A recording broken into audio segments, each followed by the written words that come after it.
that's doing much better. Hello and welcome to the July 7th, 2024 episode of Nick's News. I am your host, Nick, brought to you by Some Budget Studios. That's right, I'm finally putting money into this little fun project of mine. We're on every other Sunday, usually. And I do thank you all very much for tuning in or catching the replay on either the Facebook page, the Nick's News Facebook page, or the YouTube. That's right, we're on Facebook Meta, whatever it's called this week, and we are also on YouTube. We will be cross-streaming in future episodes, so keep your eyes out for that. This is a program dedicated to bringing good news to counter all of the bad news that we are bombarded with on a daily basis, with the hope of bringing a little bit of joy back into the world. Several of our articles are pulled from goodnewsnetwork.org, but we also appreciate articles sent in by you, the viewers. Okay, much better. All right, and the quality is okay? Like, so long as the quality is fine, I'm fine with it. Obviously, I want to be putting out a good product. So long as everything's running well, yeah, we are on OBS as opposed to OBS Streamlabs, so it's a little bit different setup. Hi, Julie. Hi, Cassidy. Yep, as per Sean, we're late as usual, but whatever. We're going. We got this. We got this. We got this. We got this. You missed nothing, Julie. You missed a failure to launch. We started off with some technical difficulties, so now we are back and we are rearing to go. So, let me bump those up. Let's get into our news brew. Quality is fine, timing sucks. Good to know. So our news brew is going to be New England Pale Ale by Harpoon Brewery. This is a 5.5% ABV Hazy Pale Ale. It's packed full of hops and haze, and my dad picked this up for me. So thank you very much, Dad. Harpoon is my favorite brewery, so like I'm jonesing for Harpoon beer.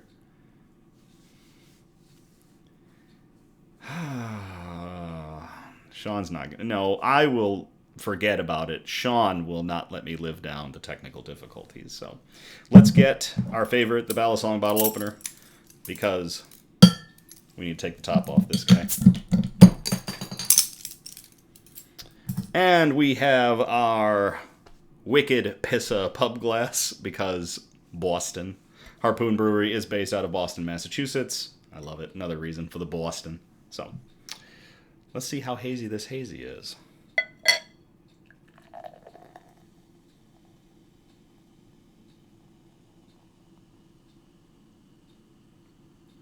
It's got quite a head on it. Camera autofocus is jumping like hell, though. Hey, Blake. Hey, Charlie. Is the autofocus really going a lot? Oh, it is. Oh my gosh, it's just jump. Oh, man. If it ain't one thing, it's another thing. Why you do this, autofocus? Do I gotta be like here? It might be my position in reference to the camera. I turned down the color, or maybe I have to turn it back up. Not the color, but the intensity of my ring light. Because we figured out that the lighting above me versus the ring light is causing some of the jump.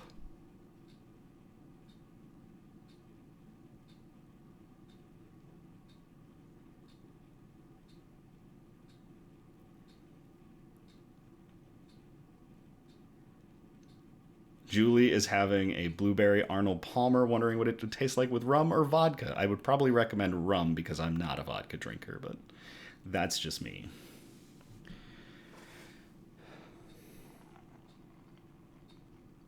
All right, let's get the rest of this in here.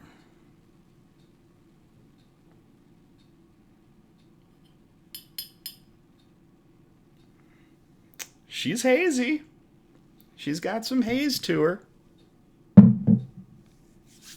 I'm looking forward to that beer. Beer. It's beer. Is the camera still jumping a lot? Man, we might be due for a new camera. Or I need to go in and I need to figure out how to adjust it. But things to work on. We're going to have tech tests. We're going to be setting up things for the dual stream between Facebook and YouTube. So Blake's going to go grab a cranberry long drink. Very nice. Very nice. Well, while Blake does that, I'll get into our shout-outs. So first shout-out, if you want to have some good wine and cider, hit up Fox Hen Winery in Grand Haven, Michigan on Fridays and Saturdays. You can find me there on Fridays, and the links for the Fox Hen Winery are in the description. We are available on YouTube, as I stated. We have finally made the jump. All of our videos are up on YouTube. We're going to see how the streaming works with saving videos to YouTube, if it's just going to auto-save them. If it doesn't, then expect the episodes to get uploaded to YouTube the day after, on Mondays. To all the watchers in the United States, Happy Independence Day. I didn't post anything on the 4th of July. I was kind of quiet. But yeah, happy 4th of July to everybody, as that has come and gone. Cassidy's got some s'mores wine. Sean wondering what the hell that sorcery is and where he can get a sample of s'mores wine.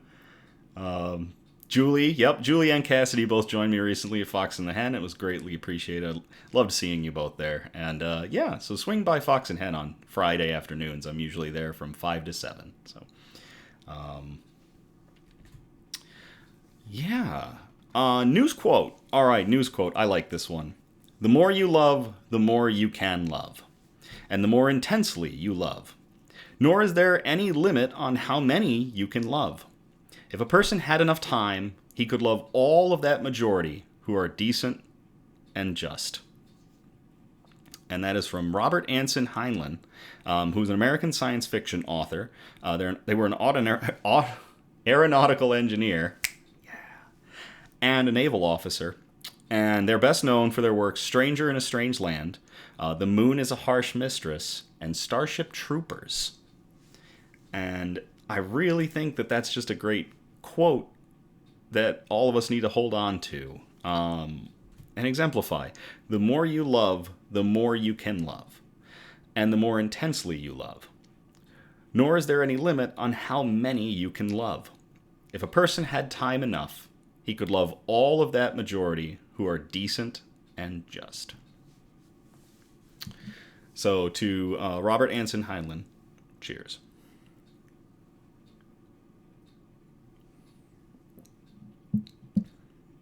That is a crushable beer. Oh my gosh. It's light, it's refreshing, it's juicy. Wow, I like that. I love Harpoon Brewing.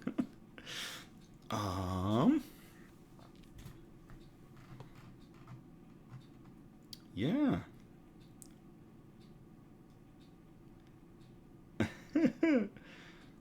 Blake saying he might join us at Fox and Hen one of these days. Sean is knocking Fox and Hens does a special every week, and their latest one was a blend of all three of their major ciders. And we were calling it kitchen sink cider. Sean is trying to mock it, but Sean, you had to try it. It was phenomenal. I think it was a strawberry, a blackberry, and a hopped cider, and it was the bomb, man. It was great.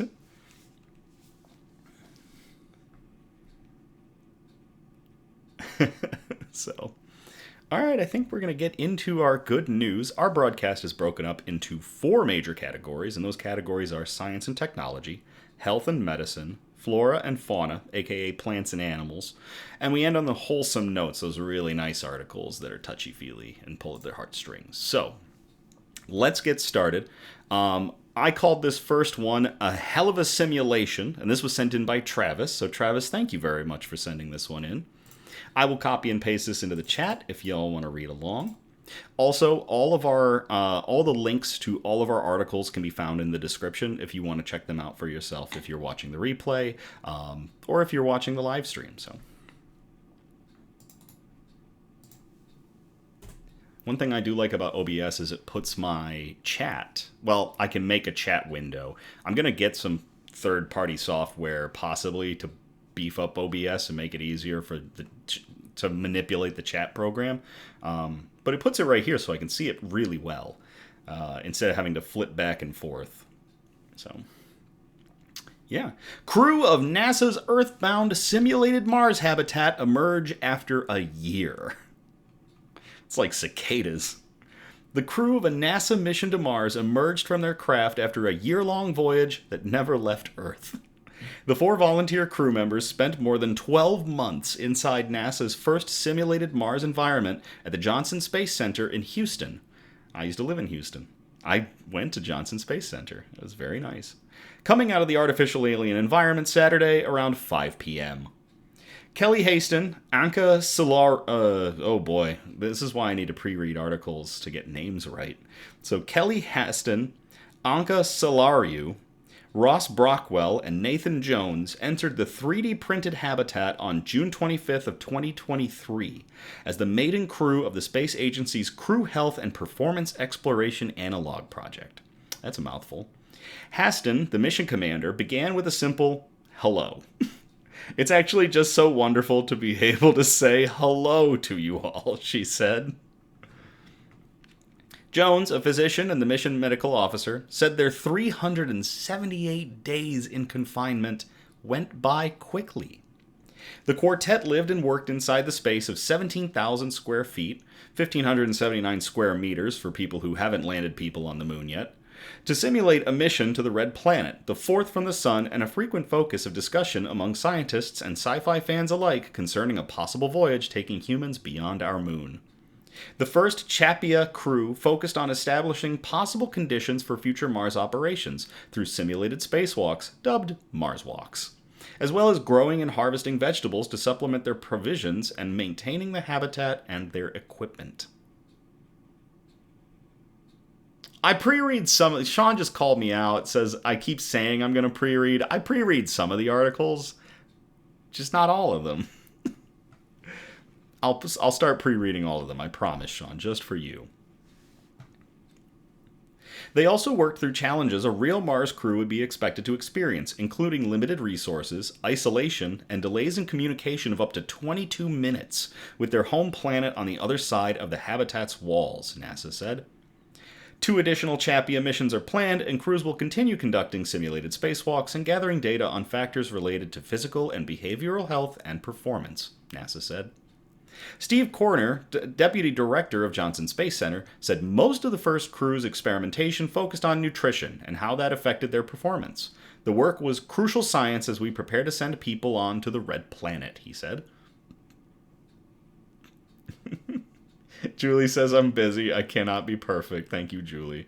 And Sean says, Marky Mark Wahlberg proved it was possible. I believe you're thinking of not Mark Wahlberg, but actually, oh my gosh.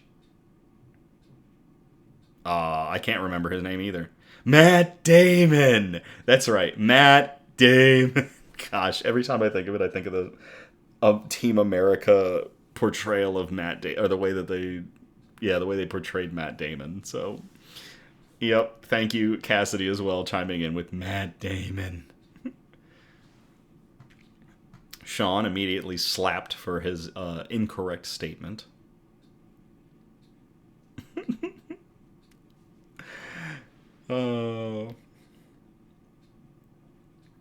They've been separated from their families, placed on a carefully prescribed meal plan, and undergone a lot of observation, Corner said. Mars is our goal, he said, calling the project an important step in America's intent to be a leader in the global space exploration effort. Emerging after a knock on the habitat's door by Kel Lindgren, an astronaut and the deputy director of flight operations, the 4 volunteers spoke of the gratitude they had for each other and those who waited patiently outside, as well as lessons learned about a prospective manned mission to Mars and life on Earth. Brockwell, the crew's flight engineer, said the mission showed him the importance of living sustainably for the benefit of everyone on Earth. When I look at the camera, is it looking at the... It seems like it's off a little bit. It's so weird.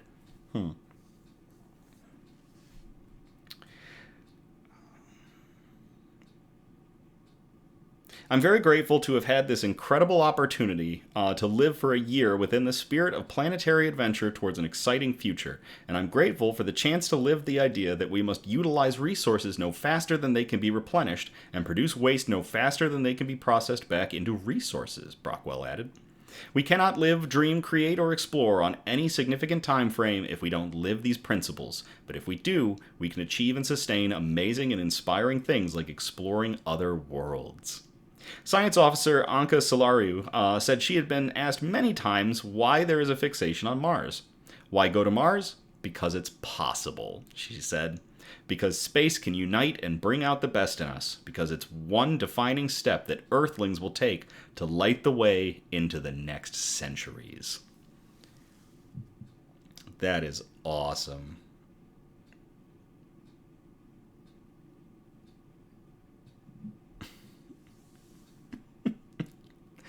The chat talking about the poop potato movie, or I have the book. I think I have the book. Nope, it's in my bookshelf. I'm trying to remember what it's called.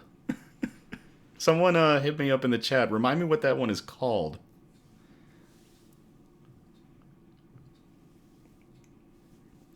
To Travis for sending in this article, and to everybody at NASA and these 4 astronauts especially, for living a year in isolation at the Johnson Space Center in this faux Mars habitat. Cheers.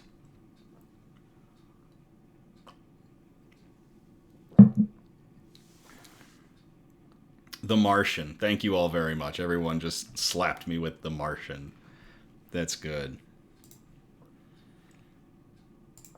All right, second article. I said target locked. Protecting potatoes. This one comes from goodnewsnetwork.org, and I will copy and paste this into the chat if y'all want to read along.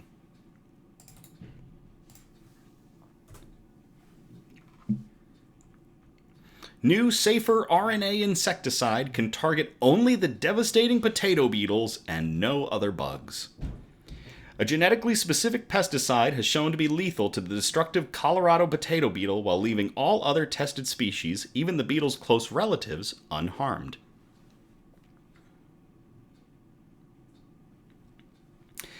Every year, this native of the Rocky Mountains causes $500 million or more in damages across the Northern Hemisphere, all across which it's now found as an invasive species.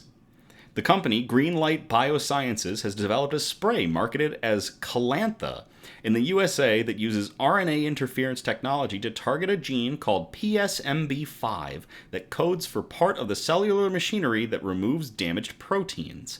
If removed or inhibited, these dead or broken proteins build up and the larvae die within 6 days.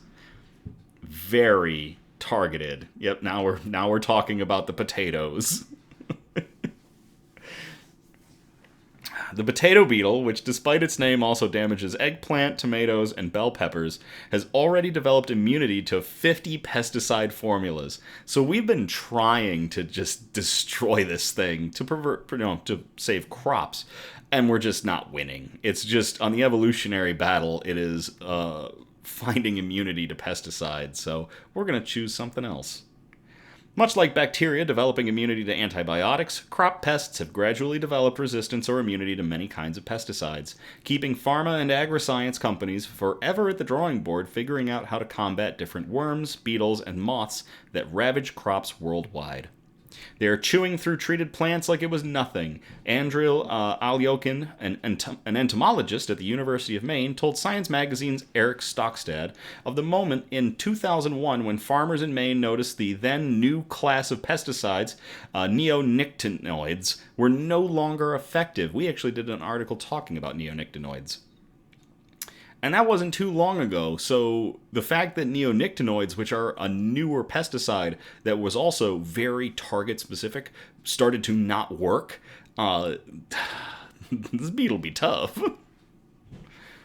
RNA interference is considered the holy grail of this science, described as both way safer by researchers in the field and innocuous to insects outside the potato beetle's genetic relatives, including pollinators, lacewings, and ladybugs. You can hit the insect you want to kill with precision, said Subba Reddy Pali, an entomologist at the University of Kentucky, Also to Stockstad. You cannot get anything better than this.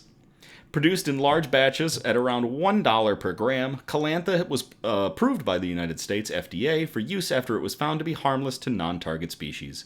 In safety trials, Greenlight checked bioinformatics databases to see how different the versions of PSMB5 found in the potato beetle were from the same in other insects. 4 closely related beetle species had similar copies of PSMB5, and of those 4, 2 were affected.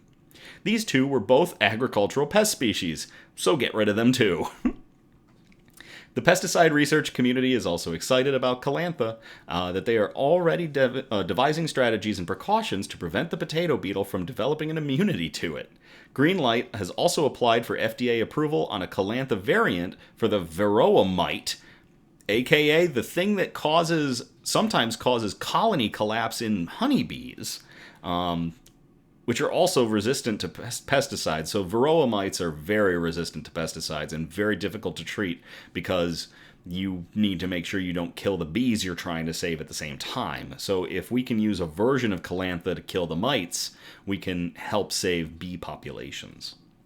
Environmental groups have demanded that lessons should be taken from past examples and that Calantha trials should be made to include many other species that share the habitat of a potato farm. Furthermore, the formula that keeps the RNA stable inside the spray is confidential, and having spent decades seeking compensation for glyphosate poisoning, they are unlikely to be easily satisfied, and neither should they be. So that's pretty cool. To everybody working on very target-specific pesticides that are only going to affect the pests that we need to get rid of to preserve crops while maintaining healthy, normal populations of insects, cheers.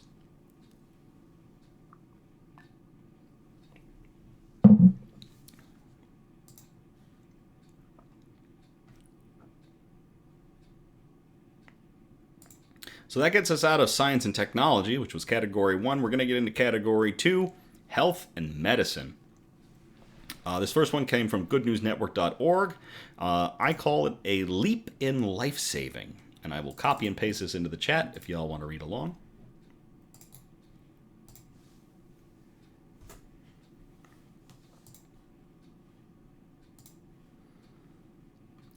New tech revives unusable organs. 10 successful transplants used kidneys that are normally discarded. Did I forget to say what my article was? Nope, I said leap in life-saving. But yeah, I like this article's title a lot better. New technologies are often referred to as life-changing, but that phrase quite literally describes the work that 34 Lives is doing for those awaiting kidney transplants. The team's innovative technology revives kidneys that might be otherwise rejected for consideration by transplant surgeons. The team's tenacious desire to save lives has resulted in 10 successful kidney rescues and 10 lives saved, and they're just getting started. More than 120,000 people in the U.S. are waiting for a life-saving organ transplant, and most of them are waiting for kidneys. When a patient joins the organ transplant waiting list, years can go by before a donor match is found. During this time, patients are often put on a grueling dialysis schedule and can become too sick to receive the transplant or die waiting. On average, 34 U.S. lives are lost daily on the wait list. When the company considered where to plant its flag, West Lafayette, 10 minutes from Purdue University, just made sense. It is Purdue. I knew it was Purdue in my head, and they misspelled it the first time. Purdue has long supported groundbreaking startup companies like 34 Lives. We believe West Lafayette and the Purdue University ecosystem is the perfect fit for our startup, said Janes. Not only do we have access to world-class facilities and engineering talent, but we are able to merge our life-saving technology with Purdue's aviation infrastructure. I can't think of a better partnership. 30% of kidneys recovered for transplant are discarded before they ever reach a recipient. These losses are not only devastating for those on the wait list, but also for the families who hoped their loved ones could save a life. I am actually on the... I am an organ donor, so I would recommend anybody who does not have any hang-ups about what you do and don't do with your body, sign up. You don't know what could happen. You don't know what organs you have that could go and change lives or save them. The whole mission around 34 Lives is centered around ensuring donated organs can save a life as it was intended, said St. Jean. To ensure we can save lives and honor the wishes of donors, we needed a holistic ecosystem to work from. A perfectly placed facility could change everything. That's what 34 Lives found at Purdue Research Park. Just minutes from Purdue University, the Research Park is one of the largest university-affiliated incubation complexes in the country and unites discovery and delivery. The flexibility of space in the Research Park meant the team could custom build their own organ rescue labs, 2 ORs where kidneys are revived and immediately sent out the door for transplant. Tim called dibs on my liver. Tim, are you sure you want my liver, bud? It's a strong liver. It does a lot of work, so. And Sean saying, if you're effed, let your situation save others. Check that damned box. The most critical piece of the kidney-saving puzzle is time. For every second that ticks by, kidneys become less and less viable, and surgeons become more and more unwilling to risk a patient's life. Blake says dibs on my kidneys. They're hardworking kidneys. When kidneys are transported to hospitals on commercial airlines, problems quickly arise. Flights can be delayed or missed. Coolers may be overlooked in cargo areas. Transportation time to distant hospitals can quickly run out the clock. An acceptable out-of-body time is approximately 24 hours. For 34 Lives, the additional time it would take to transport a kidney from Chicago or Indianapolis airports could mean the difference between the kidney being recoverable or not. In fact, St. Jean confirms that if the team hadn't had access to Purdue's regional airport, their 5th successful kidney transplant wouldn't have happened. Opportunities for first-class collaboration continue to expand with more high-tech companies taking note. For companies like 34 Lives and their patients, that connected ecosystem is everything. With every kidney revived and every life saved, 34 Lives brings us closer to a future where no patient dies waiting for a transplant. The partnership with Purdue University exemplifies the power of collaboration and shared purpose, proving that when brilliant minds come together, world-changing solutions can become reality.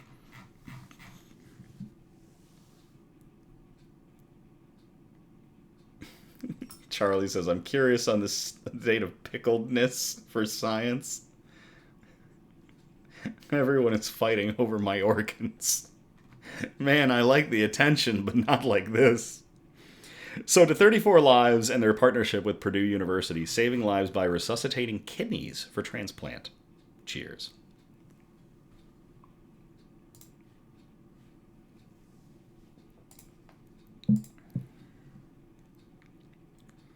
This next one was sent in by Charlie. Charlie, thank you very much for sending in this article.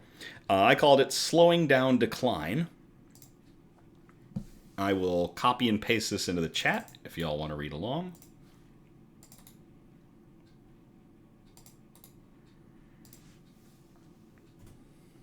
My central nervous... Nobody wants my central nervous system. Charlie said she wants my central nervous system. You don't want this thing.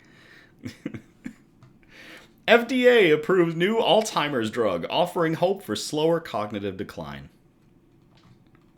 U.S. officials have approved another Alzheimer's drug that can modestly slow the disease, providing a new option for patients in the early stages of the incurable memory-destroying ailment. The Food and Drug Administration, or the FDA, approved Eli Lilly's Kisunui on Tuesday for mild or early cases of dementia caused by Alzheimer's. It's only the second drug that's been convincingly shown to delay cognitive decline in patients, following last year's approval of a similar drug from Japanese drug maker Eisai. The delay seen with both drugs amounts to a matter of months, about 7 months in the case of Lilly's drug. Patients and their families will have to weigh that benefit against the downsides, including regular IV infusions and potentially dangerous side effects such as brain swelling. Physicians who treat Alzheimer's say the approval is an important step after decades of failed experimental treatments. I'm thrilled to have different options to help my patients, said Dr. Suzanne Schindler, a neurologist at Washington University in St. Louis. It's been difficult as a dementia specialist. I diagnose my patients with Alzheimer's, and then every year I see them get worse, and they progress until they die. Both Kisunla, it's Kisunla, my bad. I apologize, I said that wrong. Both Kisunla and the Japanese drug Leqembi are laboratory-made antibodies administered by IV that target one contributor to Alzheimer's, the sticky amyloid plaque buildup in the brain. Questions remain about which patients should get the drugs and how long they might benefit. The new drug's approval was expected after an outside panel of FDA advisors unanimously voted in favor of its benefits at a public meeting last month. That endorsement came despite several questions from FDA reviewers about how Lilly studied the drug, including allowing patients to discontinue treatment after their plaque reached very low levels. The FDA approved Kisunla, known chemically as donanemab, based on results from an 18-month study in which patients given the treatment declined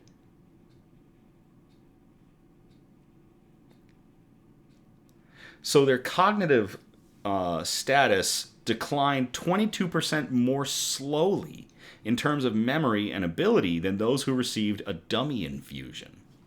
Kisunla and Leqembi are not listed in Health Canada's database of medications approved for use in this country. Oh man, Canada's gotta wait. This article came from Canada. And they specifically said we can't get it yet. Oh, dang. That's not nice. The main safety issue was brain swelling and bleeding, a problem common to all plaque-targeting drugs. The rates reported in Lilly's study, including 20% of patients with microbleeds, were slightly higher than those reported with competitor Leqembi. However, the two drugs were tested in slightly different types of patients, which experts say makes it difficult to compare the drug's safety. Kisunla is infused once a month compared to Leqembi's twice-a-month regimen, which could make things easier for caregivers who bring their loved ones to a hospital or clinic for treatment. Certainly getting an infusion once a month is more appealing than getting it every 2 weeks, Schindler said. Lilly's drug has another potential advantage. Patients can stop taking it if they respond well. In the company's study, patients were taken off Kisunla once their brain plaque reached low levels. More than 40% of patients stopped taking the drug after 1 year. Discontinuing the drug could reduce the costs and safety risks of long-term use. It's not yet clear when patients might need to resume infusions, so that's going to be follow-up studies, basically. Logistical hurdles, spotty insurance coverage, and financial concerns have all slowed the rollout of competitor Leqembi, which Eisai co-markets with U.S. partner Biogen. Many smaller hospitals and health systems aren't yet set up to prescribe the new plaque-targeting Alzheimer's drugs. First, doctors need to confirm that patients with dementia have the brain plaque targeted by the new drugs. Then they need to find a drug infusion center where patients can receive the therapy. Meanwhile, nurses and other staff must be trained to perform repeated scans to check for brain swelling or bleeding. Those are all things a physician has to have set up, said Dr. Mark Minton, who heads Lilly's neuroscience division. Until they get used to them, a patient who comes into their office will not be offered this therapy. So basically, there needs to be a push to start getting this therapy out into the world. Lilly has priced Kisunla at $695.65 US per vial, which is roughly $32,000 for 12 months of treatment. It is still a step in the right direction to Eli Lilly and to Eisai on two drugs that can combat Alzheimer's in its early stages. Cheers.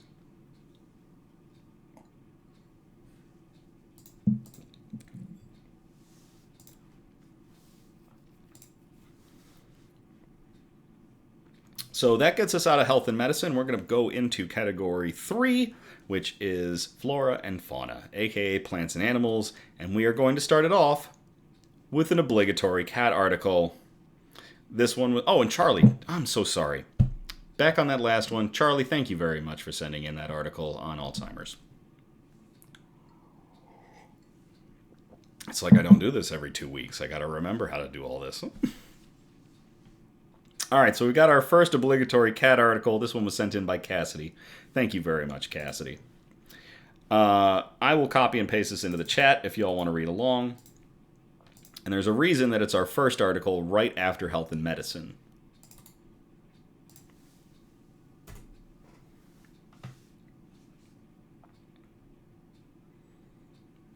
Cat lovers rejoice as new medicine will extend cat lifespan to 30 years. Life would be pretty fantastic if only the trains would always show up on time, we'd never bite into a chocolate chip cookie and realize it's a raisin one, and if our beloved pets would live longer. While the first two seem impossible, thanks to the latest scientific achievement, soon the lifespan of the most majestic creatures, also known as cats, could expand to 30 years.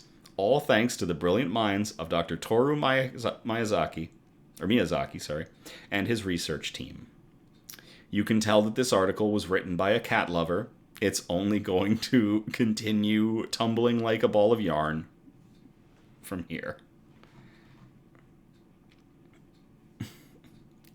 Cats are great, and those who think otherwise haven't yet met their cat. They are funny, mischievous, fluid, and have been our companions for a long time. Sure, they might destroy your designer sofa or eat your cherished plants. Here I am looking around at my 7-foot-tall bamboo, my spider plant, my cactus, my vine that's growing like a weed back there, my coffee plant, and plenty more throughout my house. I don't have a cat.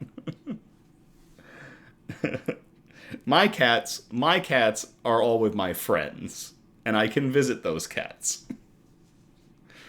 All that fades into the background once your feline companion cuddles up into your lap and begins purring. Did you know that having a cat also lowers the risk of suffering from a stroke or a heart attack? Cats are literal lifesavers.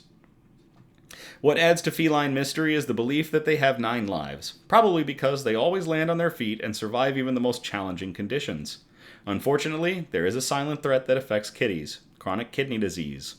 It is a complex and irreversible ailment that typically manifests at around 10 years old in cats, affects an astounding 1 in 3 felines. As cats age, they gradually lose their kidney function, which significantly compromises their quality of life.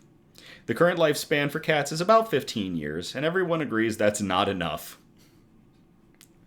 Japanese scientist Dr. Miyazaki is of the same opinion, and decided to work hard on creating a miracle, prolonging the lives of our beloved furry companions. Looks like he succeeded, and his solution could potentially double a cat's lifespan. Dr. Miyazaki's breathtaking breakthrough comes in the form of the AIM injection. It's a medication that has demonstrated an astounding potential to help kitties suffering from chronic kidney disease. The scientist and his team pinpointed the root cause of this treacherous ailment, which paved the way for the development of the injection. Cat owners rejoice. But how long do we have to wait? The AIM injection is currently in the clinical trial phase and is anticipated to be available by 2025. The latest trial results have showed a level of efficacy that has exceeded all expectations and has the potential to revolutionize feline healthcare. Even poor cats who were deemed to have only a week left showed remarkable improvements after receiving the injection. This medication is unique as it has the potential not only to treat but also prevent chronic kidney disease, extending not only feline companions' lifespans but also their quality of life. Imagine a world where cats can enjoy longer and healthier lives, staying with us for decades. It will be a better place for sure.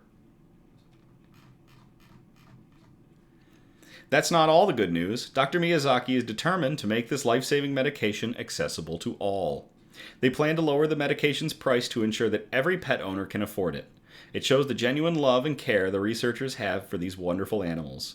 No one should ever choose between food or medication for their best friend, and these brilliant scientists are there to ensure that. Not only do the scientists work hard to help beloved pets, but also regular people.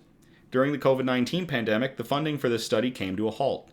They reached out to numerous platforms, and soon people started donating to the cause with heartfelt messages and well wishes. So basically, this medication was made with love, and it is a well-known fact that if you do something with love, it works 10 times better. The future looks promising, and hopefully soon we will be able to grow old with our beloved pets and be gray together. Thanks to the brilliance and big hearts of these scientists, many of us will have numerous more years of half-eaten mice on the porch, fur balls, and incredible love from our furry companions. So mark 2025 in your calendar and buy a tasty treat for your cat today. And while you're here, share your favorite memory about your cat in the comments below. And there are hundreds of comments about cat love. So, yeah. That's pretty crazy. A single shot that could prevent chronic kidney. Is it chronic kidney? I'm trying to remember what it's called again. Chronic kidney disease, which affects 1 in 3 felines. That's pretty cool. So to Dr. Miyazaki and to Cassidy for sending in that article, cheers.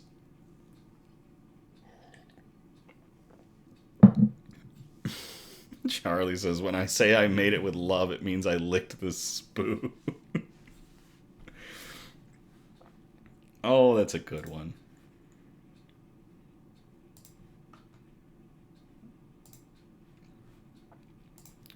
This next one was also provided by Travis. So Travis, thank you for sending this in. I called it Insert Coral Meme About Coral. That one might not go over. Who knows when this will be watched. No, the coral memes are probably long dead. But I'll copy and paste this into the chat if y'all want to read along.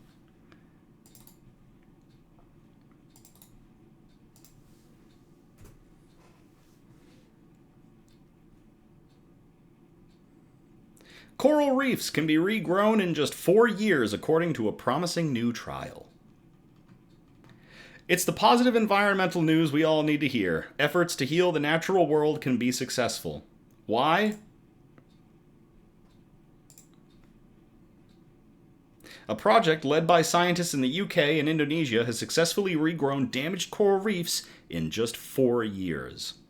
Most of the world's coral reefs are now under threat, with some even damaged beyond repair. But, amidst plenty of bad news about the state of the planet's natural world, this new research brings hope.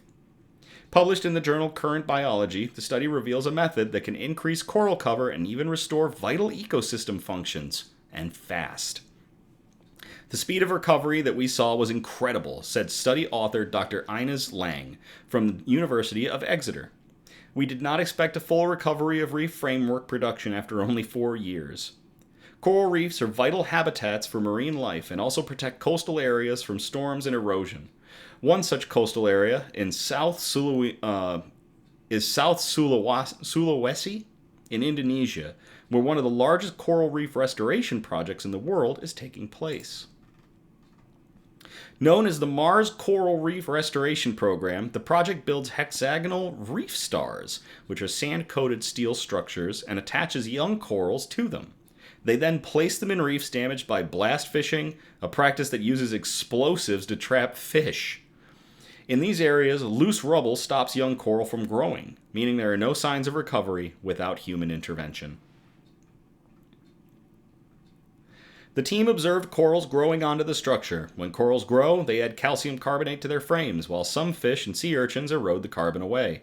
This was an important measure to the scientists. Whether the reefs had a positive or negative carbonate budget told the scientists whether the reef was growing or shrinking.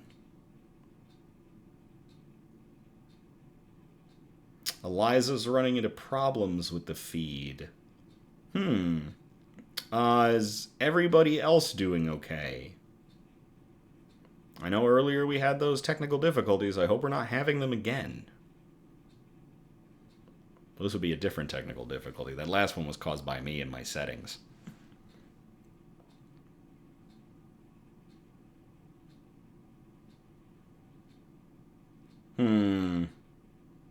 It sounds like Eliza's Facebook is revolting against her. Eliza, you might need to tamp that Facebook down. The team observed corals growing onto the structure when... oh, wait, I already read that part. Okay, back to the article. Oh, it is on Eliza's end. Darn. We always wanted to be on Facebook. It's Facebook's fault. It's just Facebook's fault. But they found that in just 4 years, the carbonate budgets of the damaged reefs had tripled, bringing them in line with the carbonate budgets of healthy reefs. The scientists plan to continue observing the recovering reefs to see how they respond to stress, such as warming oceans during climate change.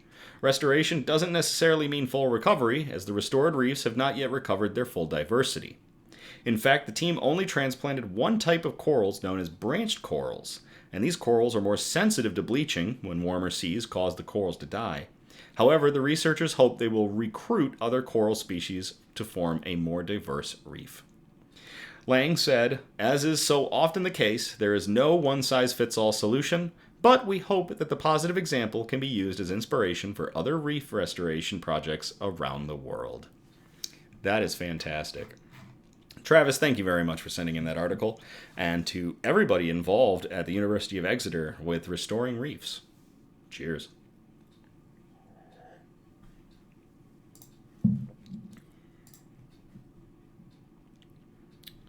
This next one was sent in by Charlie. Thank you very much, Charlie, for sending this one in. I called it Water for Elephants, but I will copy and paste this into the chat if y'all want to read along.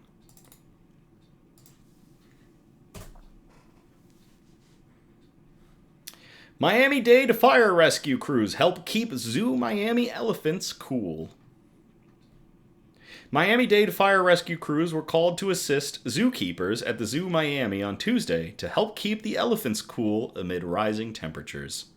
Photos of the enrichment activity on the department's social media accounts showed the elephants enjoying the attention and playing happily while being hosed off. According to an Instagram post, the crew from Miami-Dade Fire Rescue's Engine 57 participated in Zoo Miami's annual Elephant Hose Enrichment activity. This event allows the community to observe as firefighters provide unique heat relief to the elephants in the Asian elephant habitat, helping to lower their body temperatures. The post expressed gratitude to Zoo Miami for the opportunity to bring enrichment to the animals. A similar message was shared on X, formerly known as Twitter, highlighting the collaboration between Miami-Dade Fire Rescue and Zoo Miami to ensure the well-being of the elephants during the hot summer days. And there are posts that you can look at with pictures and video of the firefighters basically just hosing off the elephants and giving them a nice, cool, kind of a spa day, really. So, yeah, it's a good one. Charlie, thank you very much for sending that one in. And to the Miami-Dade Fire Rescue team for keeping the elephants cool. Cheers.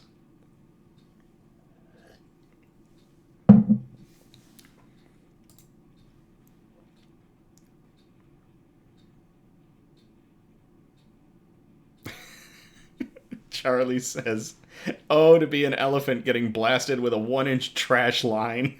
I've been hit with one of those for training purposes. It is refreshing, but ow." And yes, Eliza, that is a wholesome article. But now we are going to get into the wholesome notes. We are leaving behind flora and fauna and getting into category 4, the wholesome notes. And this first article, which was sent in by Julie, is obligatory cat article number 2. And of course, it's a coal and marmalade article, so it's definitely a wholesome note. And I will copy and paste this into the chat if y'all want to read along.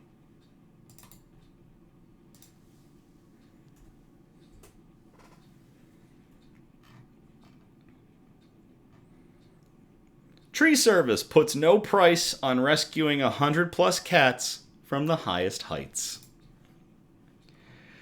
Who should you call when a cat goes out on a limb and doesn't come back down? As we are painfully aware, cats have a knack for climbing trees, but once they go up, they can get stuck for days. It quickly becomes a life-threatening situation, and it can be very hard to find help. But for folks in southern New Jersey, they have a tree-climbing hero in Steve Murrow and Tesla Tree Service. For those in the area, Murrow, owner of Tesla Tree Service, can climb the highest treetops. And after rescuing over 100 cats in 3 years, he's still doing it all for free. Despite the heights and precarious situations, he says it's fun. Note, if you or someone you know has a cat needing rescue, you can locate someone near you at the Cat in a Tree Emergency Rescue Directory, and there is a link attached. Murrow told ABC6, "I'm a professional with training and the right gear, so definitely do not try this at home." Little wonder he's being recognized by the Washington Post and the Drew Barrymore Show, among others. So how did a guy allergic to cats become a celebrated hero for rescuing cats from the tallest trees? Murrow named his environmentally friendly tree service Tesla after his vehicle. His battery electric chainsaws are powered by solar panels, which also charge his car. In 2021, he responded to a Facebook post suggested by a friend about a cat stuck up a tree for days. While the ladder truck couldn't reach the cat, his weighted throw lines and specialized gear could. That day, his first rescue became an emotional one.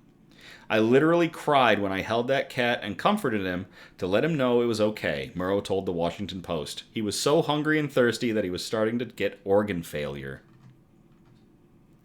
No better way to start the day than with coffee and a cat in a tree rescue. Poor Church was freezing up there last night, but he's all warmed up now and back with his humans, shared Tesla Tree Service in a post. From there, he included rescuing cats in his service, but yet he doesn't charge a dime for it. He considers doing good deeds part of a ripple effect, which he hopes will inspire others to follow suit. There's no price I could put on saving an animal, Murrow told the local news. Clementine was stuck up here for 5 days, so she was pretty vocal about wanting to come down. Beautiful day to climb a tree and rescue another cat, he said on Facebook. To give you a better idea of how high up these cats can be, there's a video Murrow posted of Fievel, the tuxedo cat, who was stuck almost 100 feet up in the air for 5 days when the community rallied to help.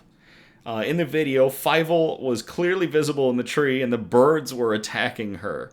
Then Tesla Tree Service arrived and made a dramatic rescue from extreme heights. It's dizzy to watch, but soon Fievel was back on the ground and safe. Appearing on NBC, Murrow explained why he does what he does. When nobody else can reach them, he's unfortunately the last hope for a cat. After 5 days without water, they can start to get organ failure, explained Murrow. And then, on top of that, fatigue from being in the cold for 4 or 5 nights in a row, it was kind of the last chance for that cat. You can imagine how relieved distraught families are to be reunited with the cat after such an ordeal, but he does it all for the cats. It's not about how I feel, it's not about how they feel. It's about how the cat feels, and that's why I do it, Murrow told NBC. If my kindness can inspire someone else to be kind, then I've done what I needed to. Incredibly, he's even rescued repeat offenders, cats that have gone right back up a tree after he saved them. Thankfully, there have only been 3 of those so far. Perhaps the cats wanted to see Steve again. Thank you for making the world a better place and for helping all those cats when nobody else could. That is awesome. That is awesome. To Julie, thank you very much for sending in that article. And to Steve Murrow with Tesla Tree Service going out and saving cats stuck in trees. Cheers.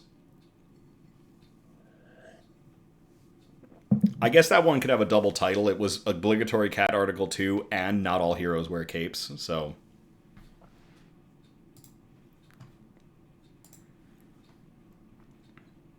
this next one was sent in by Donna, our producer. Thank you very much, Donna, for this one. It is dubbed Operation We Will Find You Too. And I will copy and paste this into the chat if you all want to read along. I haven't heard much of this in the news, and I'm kind of upset by that. I hope that it's making the rounds, and I'm just not looking in the right places. Because one thing that I do, because we are bombarded with bad news all the day, I do watch the major news outlets for those good articles. I pull a lot of mine from goodnewsnetwork.org, but I do watch the other ones, hoping to see these rays of sunshine. I have not seen them. Sean is heading to bed. Sean, you have a great night, and thank you very much for tuning in. I have not seen this one hit anywhere, so I'm glad to bring it. I'm glad Donna found it. So here we go. U.S. Marshals find 200 missing children across the nation during a 6-week special operation. The U.S. Marshals Service, the USMS, along with federal, state, and local agencies, led a 6-week national operation that resulted in finding 200 critically missing children, which includes endangered runaways and those abducted by non-custodial persons. This is the second rendition of this coordinated effort, and so it was called Operation We Will Find You 2, or WWFY2. Running from May 20th to June 24th, it focused on geographical areas with high clusters of missing children. WWFY2 resulted in the recovery and removal of 123 children from dangerous situations. An additional 77 missing children were located and found to be in safe locations, according to law enforcement or child welfare agencies. A vast majority of these were runaway children. One case was a family abduction, and one was a non-family abduction. These so-called dangerous situations involved human trafficking, captivity by family relations, or situations of sexual exploitation, some involuntarily and others violently. One of the most sacred missions of U.S. Marshal Service is locating and recovering our nation's critically missing children, said USMS Director Ronald L. Davis on the completion of the case. This is one of our top priorities as there remain thousands of children still missing and at risk. Some of the most notable and frightening cases can be read on the USMS release of the operation, and there is a link provided. And included a kidnapping in Michigan, human trafficking in Miami-Dade, sex trafficking in Arizona, familial kidnapping in Oregon, and potential infanticide in North Carolina. The Justice for Victims of Trafficking Act of 2015 enhanced the USMS's responsibility in locating missing children by removing the need for there to be an offender or fugitive known to be connected to the case. There are no words to describe the terror felt by missing children, their families, and their communities, said Attorney General Merrick B. Garland. I am grateful to the dedicated professionals of the U.S. Marshals Service and the National Center for Missing and Exploited Children who worked to find 200 critically missing children during this 6-week operation. To producer Donna for sending this one in, and to the United States Marshal Services and all agencies involved in the finding and rescue of 200 critically the term that was used, dangerous situations, these critically dangerous situations for children. Cheers.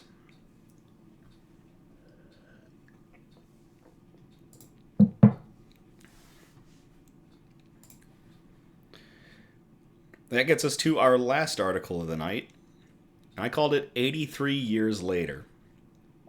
Anytime I see one of these articles, I'm going to post it and I'm going to read it, because it hits close to home, in that the path through life and the fact that you can really accomplish anything at any age. So I'm going to copy and paste this into the chat if y'all want to read along.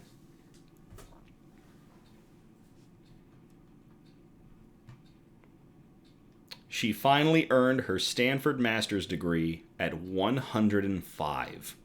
I've waited a long time for this. Stanford University's 2024 graduation ceremony featured a 105-year-old student completing a master's degree in education, 83 years after she started her coursework.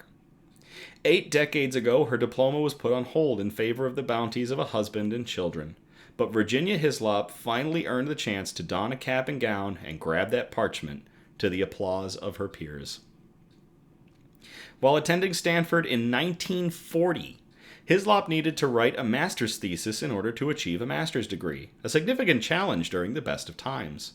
Alas, in the middle of the school year, the U.S. entered the Second World War. Her fiancé, George, was called to serve in the military, so they quickly married, and she joined the home front war effort. After the fighting was finished, Hislop began a long career of educational work, putting the teaching certificate she obtained via her bachelor's degree in education to use by serving on various school boards. She described her career in a nutshell as trying to improve education opportunities for the largest number of people possible. 83 years later in June, she finally did just that, with her grandkids and great-grandkids. Oh wait, hold on. I missed a paragraph. Decades went by, and Hislop eventually learned that the master's thesis requirement had been removed. There was almost nothing stopping her from visiting a campus and picking up where she left off. 83 years later in June, she finally did just that, with her grandkids and great-grandkids looking on. For a lot of people, the degree is a badge of accomplishment, and it was great to be able to celebrate someone who cared so much about learning and dedicated her lifetime to other people's learning, said Stanford Dean Daniel Schwartz on the occasion of the 105-year-old's graduation. Her son-in-law described her as a woman under whose feet moss doesn't grow, owing to her active lifestyle of volunteering, voracious reading, and walking around her garden. And there is a video of, wow, It's just touching. There's a video as well of Virginia accepting her diploma. So, to Virginia Hislop, and I'm going to quote Eliza, "It's never too late to achieve your dream and reach your goals." Virginia, congratulations and cheers.